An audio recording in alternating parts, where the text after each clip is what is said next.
And hello everybody, welcome back to the channel. Before we do get into today's video, as always, make sure you do drop a like on this video and subscribe to the channel for more Celtic content. So I hope you guys are all well. Of course, Celtic aren't currently in action due to the international break, but we're going to discuss a player that's had a good performance on international duty, because he's a player that's been linked to a move away from the club for the last few months, really, given the fact his contract is coming to an end with Celtic. So we're going to discuss that in just a second, but of course, as you can tell by the main story from the title, Celtic versus the SFA. So we're going to discuss the upcoming meeting that Brendan Rodgers has in the next few days.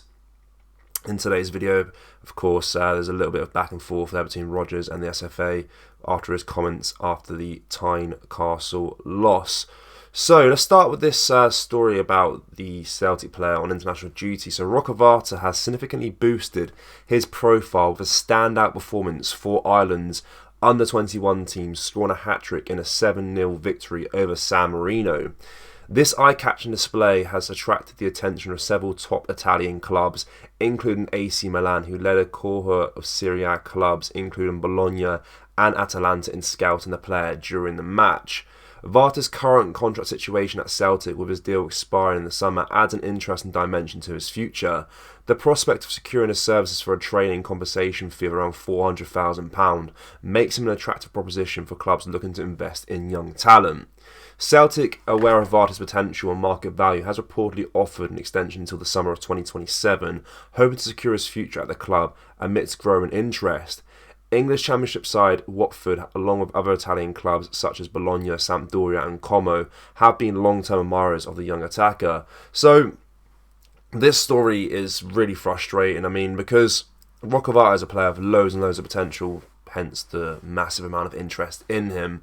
And it just shows poor planning for the future by the club again, letting another young player leave on a very, very cheap compensation fee.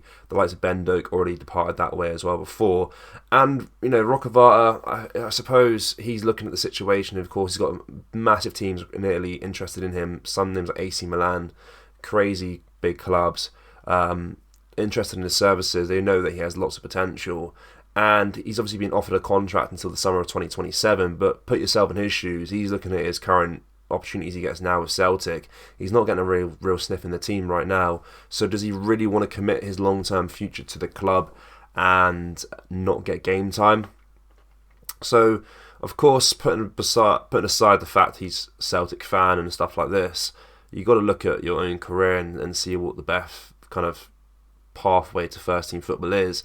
And as I mentioned previously loads of times, a lot of Celtic fans obviously are frustrated with it. There's no real clear pathway into the first team from the youth teams, from the B team, from the academy. Nothing like that whatsoever, which is really annoying, and therefore players like Rokovata will be more inclined to leave and get their opportunity elsewhere, especially when there are big teams like AC Milan, like Watford, like Bologna, like Atalanta interested in his services. He's not short of admirers, that's for sure. And of course, the main story of this is coming. The reason this is kind of submerging is because he scored a hat-trick in his under-21 duty with Republic of Ireland against San Marino. Yes, San Marino aren't exactly a European powerhouse team, I suppose, national team, but they still scoring a hat-trick is very good, and of course that will bring more eyes on him. And if there's scouts, like it says in this report, that were attending the match just to watch him as well, that just show keen interest in Rokovata. And for £400,000, that could be an absolute bargain for him. And again, it's just poor planning for the future by Celtic's point of view yet again.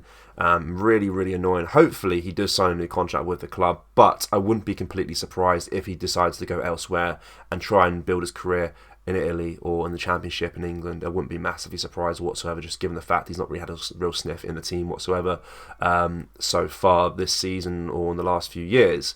So let's talk about the main story for today, which is with regards to Brendan Rodgers, as of course he has found himself at the heart of lots of controversy recently So I'll read out the report for you guys. So this Thursday, Celtic manager Brendan Rodgers will find himself at the heart of controversy. His candid critique of the officiating during Celtic's clash at Tynecastle, particularly John Beaton's VAR performance, has stirred the pot in an already simmering cauldron of discontent surrounding Scottish refereeing standards.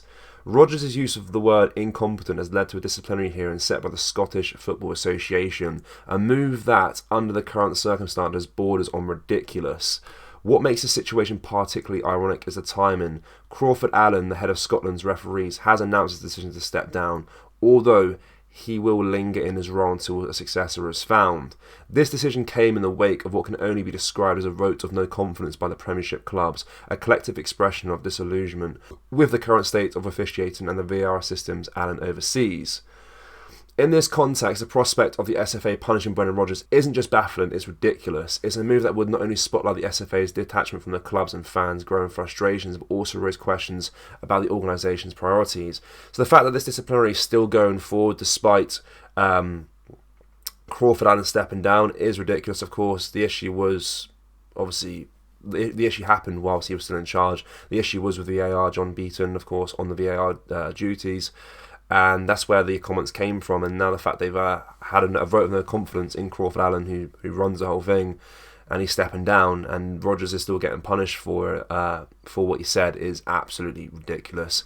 It should not be the case whatsoever. But hopefully nothing really comes of it. Hopefully he gets no real ban. The article does go on to basically say that it happens this Thursday, of course, and just the sheer ridiculous of the whole situation, really. Hopefully, of course, nothing, no real punishment happens, because it would just be mind-boggling if Rodgers is still punished, despite the fact that there's a vote of no confidence for Crawford Allen. He stepped down now, obviously still in the seat right now until they find a successor. But yeah, see what happens with regards to that for sure. But something needs to change with the officiating in Scotland for sure. It's really, really poor. And hopefully this is the first step towards that, with him stepping down, and we can have less issues with it, I suppose. But guys, I want to know your thoughts on what we discussed in today's video. Of course, it is international duty right now. I'm not a massive fan of international football when it's friendlies. I can get behind the competitions a little bit, the Euros, the World Cup, but international friendlies are just so boring. So it's been a very quiet weekend. Obviously, I've not really watched any of the football. But looking forward to the boys being back in action next week. I want to know your thoughts on the Roccavata situation with his interest across Italy in the Championship from Watford, and of course his performances yesterday against San Marino. And as always, make sure you do drop a like on this video, and yeah, subscribe to the channel for more Celtic content. Thank you. Take care. Bye bye.